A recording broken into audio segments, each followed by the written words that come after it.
കാലിക്കറ്റ് സർവകലാശാലയിലെ വിദൂര വിദ്യാഭ്യാസ കോഴ്സുകളുടെ അംഗീകാരം നഷ്ടമായത് സർവകലാശാലയുടെ ഗുരുതരമായ വീഴ്ചയെന്ന് വ്യക്തമാക്കുന്ന രേഖകൾ പുറത്ത്. യൂണിവേഴ്സിറ്റി തെറ്റ് തിരുത്തണമെന്ന് 2013 മുതൽ UGC നിർദ്ദേശം നൽകിയിട്ടും നടപടിയൊന്നും ഉണ്ടായില്ല. കഴിഞ്ഞ മേയിലും കമ്മീഷൻ മുന്നറിയിപ്പ് നൽകിയെങ്കിലും സർവകലാശാല അലംഭാവം തുടർന്നതാണ് വിദ്യാർത്ഥികളെ ദുരിതത്തിലാക്കിയത്. Reporter exclusive.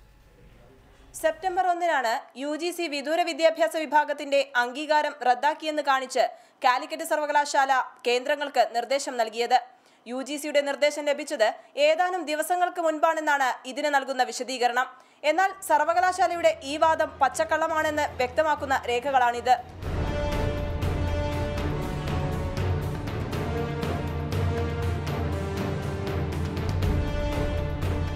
സർവകലാശാല പരിധിക്കുള്ളിൽ മാത്രമേ സെന്ററുകൾ അനുവദിക്കാവൂ, സ്വകാര്യ സ്ഥാപനങ്ങളുമായി ചേർന്ന് സെന്ററുകൾ അനുവദിക്കരുത് തുടങ്ങിയ നിർദ്ദേശങ്ങളാണ് UGC നൽകിയത്.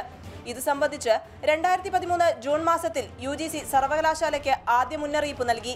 നിബന്ധനകൾ പാലിച്ചില്ലെങ്കിൽ അംഗീകാരം നഷ്ടപ്പെടുമെന്ന് 2014-ലും 2015 മേയിലും UGC സർവകലാശാലയെ ഓർമ്മിപ്പിച്ചു. ഈ മുന്നറിയിപ്പുകളെല്ലാം നിലനിൽക്കെയാണ് ഈ അധ്യയന വർഷവും യൂണിവേഴ്സിറ്റി സെന്ററുകൾ അനുവദിച്ചത്. രമ്യശ്രീ രാധാകൃഷ്ണൻ, റിപ്പോർട്ടർ, കോഴിക്കോട്.